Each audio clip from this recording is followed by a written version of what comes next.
નમસ્કાર વિદ્યાર્થી મિત્રો, આજે આપણે જોઈશું ધોરણ 8 વિષય ગુજરાતીમાં પાઠ નંબર 7 ભય માણસ છે ના સ્વાધ્યાયનું સંપૂર્ણ અને સચોટ સોલ્યુશન। તો ચાલો શરૂ કરીએ।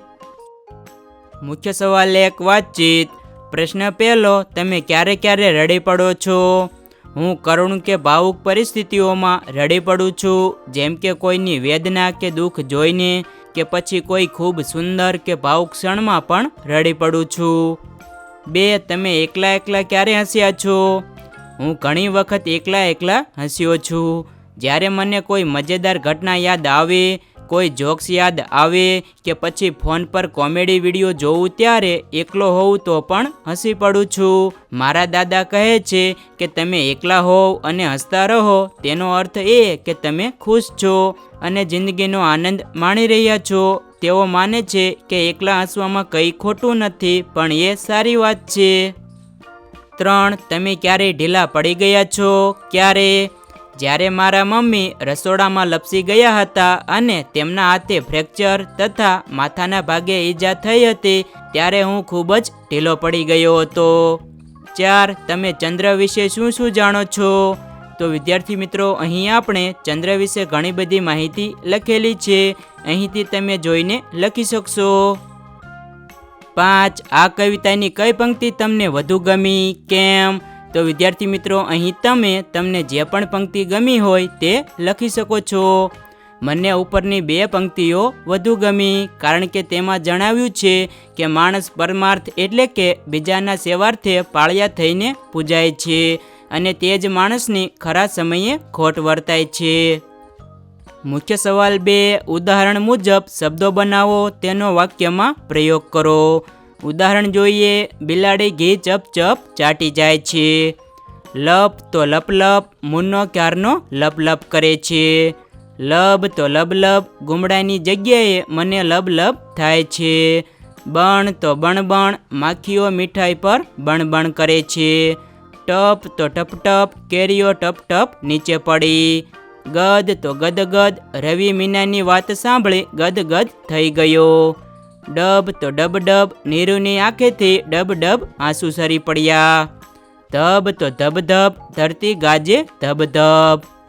ભડ તો ભડ ભડ, ચિતા સળગી ભડ ભડ। બચ તો બચ બચ, બચ્ચું ધાવે બચ બચ।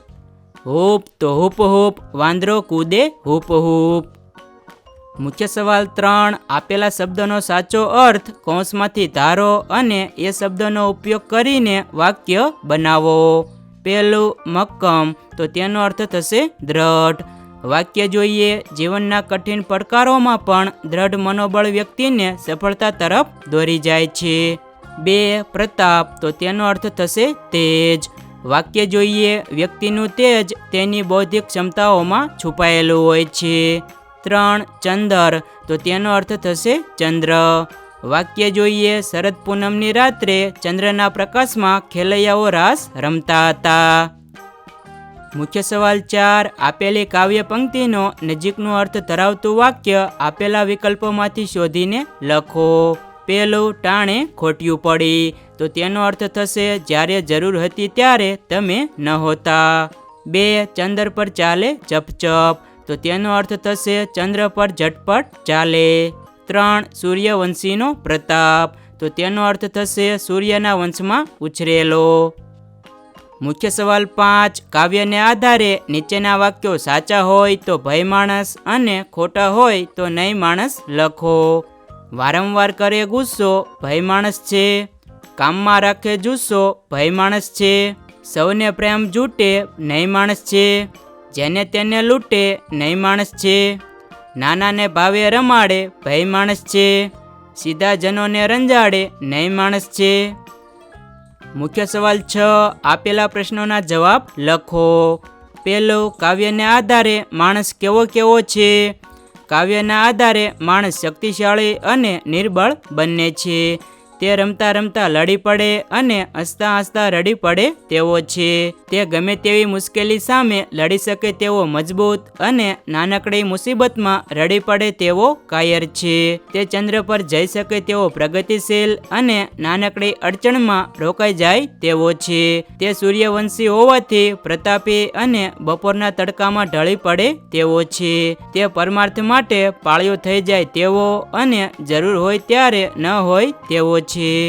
2. આ કાવ્યમાં કવિએ માણસની શી વિશેષતાઓનો ઉલ્લેખ કર્યો છે?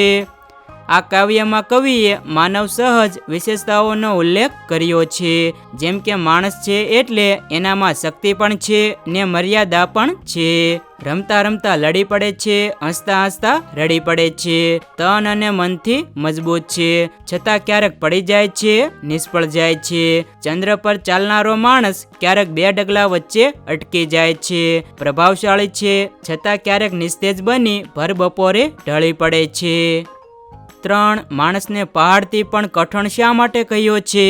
પહાડ જેમ મજબૂત છે, મક્કમ છે, દ્રઢ છે, એમ માણસ પણ તનથી મજબૂત છે, મનથી મક્કમ છે, દ્રઢ છે, પહાડથી પણ કઠણ છે. 4. પૂજાવા જડ થયા પાળિયા માણસ છે. કાવ્ય પંક્તિનો અર્થ સમજાવો. પાળિયા જે આજે પૂજાય છે તે કોઈ વીર માણસના જ છે. આમ પરમાર્થે પોતાનું બલિદાન આપીને ખાંભી રૂપે પૂજાતા એ વીર માણસ છે. મુખ્ય સવાલ 7. આપેલી કાવ્ય પંક્તિનો ભાવ લખો. સૂર્યવંશીનો પ્રતાપ એનો માણસ છે, ભર બપોરે ઢળી પડે ભય માણસ છે. ભાવાર્થ જોઈએ. સૂર્યના વંશમાં જન્મેલો હોવાથી તે પ્રભાવશાળી છે, તે સામર્થ્યવાન છે, છતાં ખરા બપોરે ઢળી પડે તેવો માણસ છે. મુખ્ય સવાલ 8. ઉદાહરણ મુજબ કાવ્ય પંક્તિ બનાવો. ઉદાહરણ જોઈએ. રમતા રમતા લડી પડે ભય માણસ છે. હસતા હસતા રડી પડે ભય માણસ છે. દોડતા દોડતા દડી પડે ભય માણસ છે. પડતા પડતા ખડી પડે ભય માણસ છે. હસતા હસતા રડી પડે ભય માણસ છે. ખરે ટાણે ખોટ પડે ભય માણસ છે. મુખ્ય સવાલ 9. ઉદાહરણ મુજબ વાક્યને સમજાવો. ઉદાહરણ જોઈએ. વરસાદ પછી ધરતી પર લીલું ઘાસ ઉગ્યું હતું. વર્ષા પછી તો ધરતીએ જાણે લીલી ઓઢણી ઓઢી. પહેલું, દિયાએ સરસ વક્તવ્ય આપ્યું. દિયાના વક્તવ્યમાં શબ્દો ધાણીની જેમ ફૂટતા હતા. 2. વીર ભામાશા મહાન દાનવીર હતા. દાનવીર ભામાશા આગળ કર્ણ પણ પાણી ભરે. 3. લતા મંગેશકર સારા ગાયિકા હતા. લતા મંગેશકર કોકિલી કંઠી હતા. 4. સૂર્ય ઉગ્યો એટલે સૃષ્ટિ જાગી ઉઠી. સૂર્ય ઉગતાની સાથે સૃષ્ટિ આળસ મરડી જાગી ઉઠી. 5. નદીમાં પાણી વહેતું હતું.